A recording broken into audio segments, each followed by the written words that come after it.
Olá pessoal, estou aqui para falar com vocês sobre esse momento bem crítico, né, que a humanidade está vivenciando, e acho que nós que trabalhamos com a comunicação, com a informação, temos que dar bons exemplos para as pessoas que nos acompanham no dia a dia.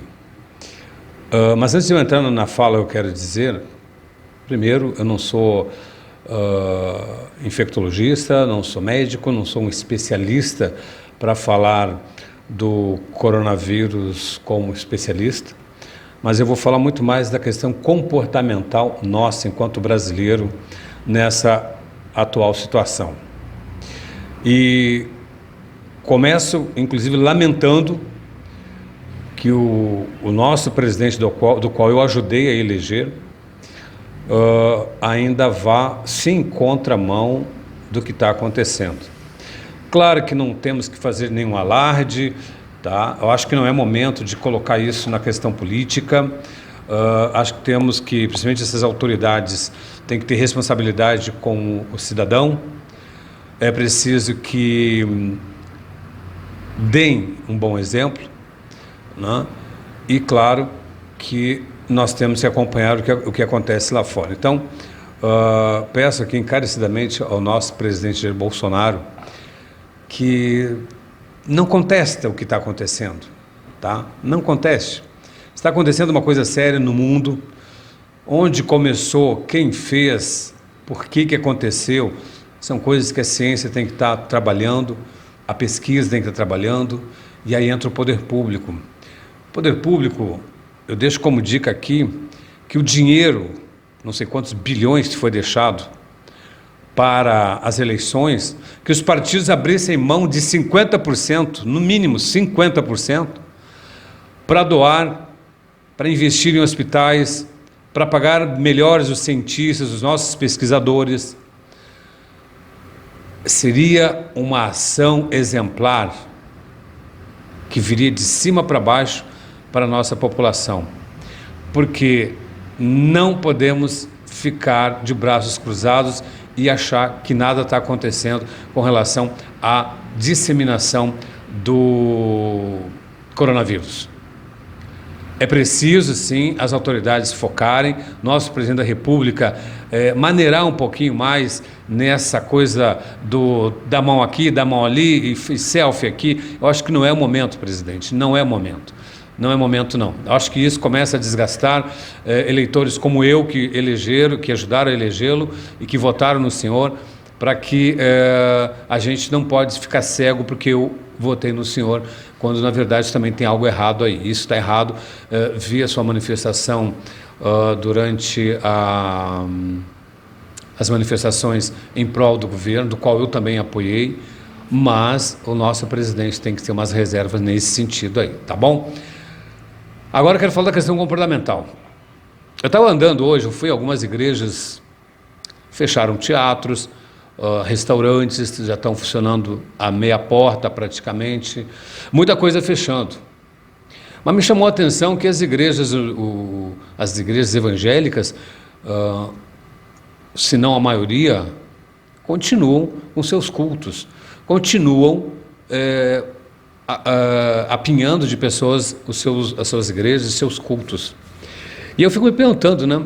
Será que os pastores, os presidentes dessas entidades ainda não perceberam o que está acontecendo? Ou estão esperando alguma divindade, alguma coisa que aconteça em suas igrejas para que parem e também ajudem a população num caminho melhor, que é o isolamento, que é as pessoas não se aglomerarem em lugar nenhum. Então isso me chamou a atenção. Buscando um milagre, não sei, mas acho que as igrejas deveriam de repensar. Hoje, eu quando fui em 2 igrejas hoje para saber se estava tendo cultos, estão tendo, segundo o funcionário que não quis identificar, estão esperando ordem ainda superiores para ver o que vai acontecer, estão aguardando ver o que vai acontecer, enquanto, na verdade, as autoridades, o governo federal, municipal, estadual, estão tomando já as suas iniciativas, como suspendendo escolas, suspendendo cursos das universidades. Por que as igrejas estão demorando tanto aí, não? Então, isso me chamou a atenção. Agora, nessa questão comportamental, é muito interessante. Eu vejo ainda que as pessoas estão levando muito na brincadeira isso. Isso, como brasileiro, tudo vira piada, né? Tudo vira uma brincadeira. E não se discute uma coisa importantíssima nesse momento, que são das pessoas que são portadoras de doenças crônicas pulmonares, do qual agora eu me incluo. Eu tenho uma doença chamada bronquiectasia, tá? E do que eu conheço é hemopítica e difusa, eu tenho a hemopítica, e em nenhum momento eu vi as autoridades falarem dessas questões aí. Só dizem que botam tudo dentro de um grupo e pronto, mas não falam do procedimento. E eu preciso usar máscara às vezes na rua aqui, eu preciso usar, tá? Por várias coisas, por vários fatores, e um deles é a minha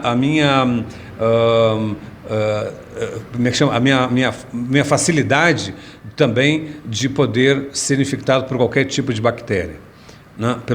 Pela questão, pelas vias aéreas. Então eu às vezes preciso usar máscara, e vejo que a população olha aquilo com uma desconfiança, sem nenhum esclarecimento. Como nós, brasileiros, nunca passamos por nenhuma grande epidemia mesmo, como outros países já passaram, a própria Espanha, na Europa, com a gripe espanhola, por exemplo, né, que disseminou milhões de pessoas, e nós aqui não. Então, nós estamos culturalmente muito atrasados, até mesmo para nós nos proteger.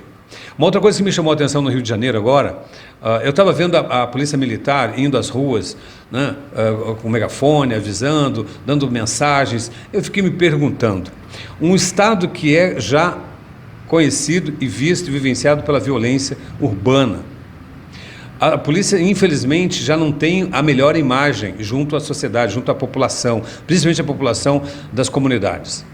Eu fiquei me perguntando, por que o governador Wilson Witzel não colocou, ao invés de colocar a polícia militar para ir às praias, para ir às comunidades, não colocou ambulâncias, viaturas médicas para dar esse tipo de informe à população, e não a polícia militar? Isso me chamou a atenção, e eu achei assim muito, como é que pode falar assim, é muito estado policial, né? Até por uma questão de que não se trata de ser hoje um estado policial no que nós estamos vivenciando.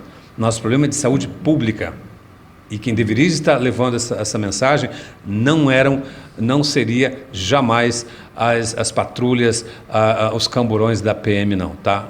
Eu acho que os policiais deveriam estar num outro papel, não nesse de ir às praias dar essas mensagens. Isso é papel da saúde, tá?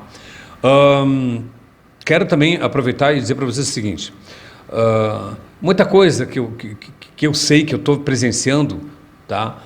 Que não está funcionando, por exemplo, álcool gel. O que já começaram a explorar o valor, o preço de um frasquinho de álcool gel é impressionante.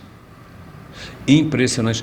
O Brasil é um país que não dá, tudo, infelizmente, nesse caso tem que ter intervenção, sim, do Estado, quando as pessoas querem explorar a população em cima de uma desgraça, em cima de uma causa, de uma situação como o mundo e o Brasil começa também a vivenciar aí. Então, eu só estou aqui para dizer para vocês aqui, se cuidem, lavem as mãos, limpem antes de passar o álcool gel. Não adianta passar o álcool gel sem lavar as mãos, porque não adianta nada. Tem que lavar as mãos e usar o álcool gel. Não levar a mão à boca, aos olhos. E, gente, evitem aglomeração. Ônibus lotado é um outro problema. As UPAs é um problema sério também. E quando você vai numa UPA, você vai na primeira seleção, depois vem uma outra seleção, você vai para uma sala para esperar ser atendido e você vê lá pilhas de pessoas na mesma sala, espirrando, respirando o mesmo ar, sem uma circulação. Então, poder público, vocês podem também estar disseminando mais doença, mais problema para a população e mais custo para os cofres públicos quando as doenças acabam caindo tudo no colo depois do Estado aí. Então, eu queria falar isso para vocês, desejando que Deus abençoe a todos e que vamos nos cuidar. Não é brincadeira o que está acontecendo.